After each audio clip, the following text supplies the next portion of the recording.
Yo, what is up guys? In this video I'm going to be showing you how you can change your Snapchat Bitmoji. So let's just get straight into it. So I'm going to go ahead and open up Snapchat, then you'll be on the Snapchat camera. Now you'll notice that I don't actually have a Bitmoji, so I'll set one up, but you would tap on your Bitmoji icon at the top left hand corner over there.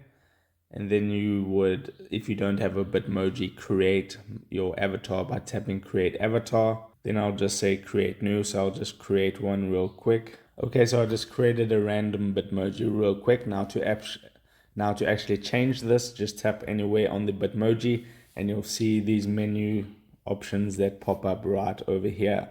So you can change the outfit, you can share the outfit, change the pose in the background. So if I want to change the outfit, I just tap on change outfit.